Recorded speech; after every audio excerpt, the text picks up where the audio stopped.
Roswell UFO revelation. NASA astronauts saw bodies of dead aliens in video footage. A NASA astronaut watched footage of the infamous alleged UFO crash at Roswell, and said he saw bodies of dead aliens, it has been claimed. The late Lieutenant Colonel Ellison Onizuka, who died in the 1986 Challenger space shuttle explosion, told his claims about the world's most famous and unexplained UFO case to colleague Clark C. McClelland. Mr. McClelland, a former spacecraft operator of the NASA Space Shuttle fleet, revealed their conversation in an article he penned called Alien Disclosure from an Astronaut. The Roswell myth has been at the heart of the UFO scene since in July 1947 the military sensationally announced in a press release it had found the remains of a crashed flying saucer in the desert nearby. But the following day it retracted the statement, saying it was in fact a damaged U.S. Air Force air balloon.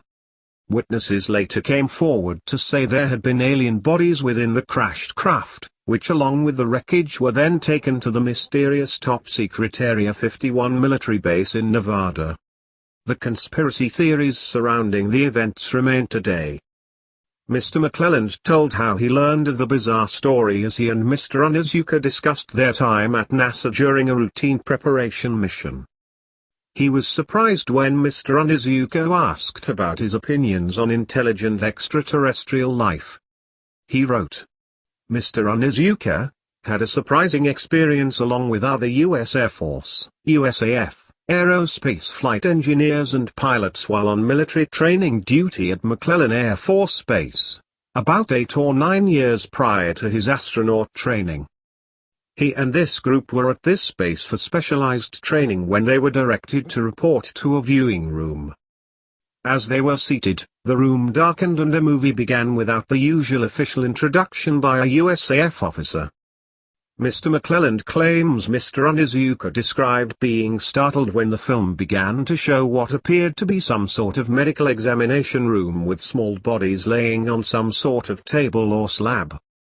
He added, the small, strange-looking creatures were humanoid in shape and appeared similar to those described by alleged witnesses at the well-known Roswell site in the southwest USA in 1947. They all had large heads, large eyes, slight torsos, arms, and legs. They did not appear to be of earthly origin. Mr. Onizuka is said to have told Mr. McClelland when the film ended they were returned to their duties and not given any opportunity to discuss what happened. He speculated, claimed Mr. McClelland, it may have been a test of their psyche to see how they reacted. Mr. McClelland quoted him as saying, perhaps it was a planned USAF psychological test for military reasons. NASA may have evaluated it in my selection as an astronaut in 1978. You know, what would my reaction be if I actually saw an alien being?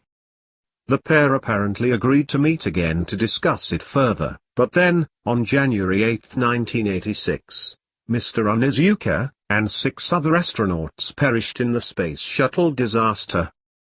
Of course, there is no way of verifying Mr. McClelland's account, as he relayed it after Mr. Onizuka died. Mr. McClelland has been known to make wild claims in the past. He once gave a testimony of seeing a 9-foot alien in an astronaut outfit interacting with NASA astronauts in a bay of a space shuttle as he was monitoring it from the Kennedy Space Center in Cape Canaveral, Florida. He also claims to have seen on another occasion a UFO at the rear of the shuttle. But, Ryan Sprague, author of Somewhere in the Skies, A Human Approach to an Alien Phenomenon, is prepared to give him the benefit of the doubt. In a blog about his Mr. Onizuka claims, Mr. Sprague wrote, throughout the history of modern UFO research, there have been many reports of crashed flying saucers and dead alien bodies being shipped off to destinations unknown. And while many of these reports come from dubious and less than credible witnesses, there are those rare occasions when the story rests on the shoulders of extremely prominent and highly credible individuals. Such was the case for Clark C. McClelland, former spacecraft operator of the NASA Space Shuttle fleet. Nigel Watson, author of the UFO Investigations Manual, told Express.co UK. Since the 1950s, other military and civilian personnel have also claimed being shown films or documents that provide proof of ET bodies or flying saucer retrievals.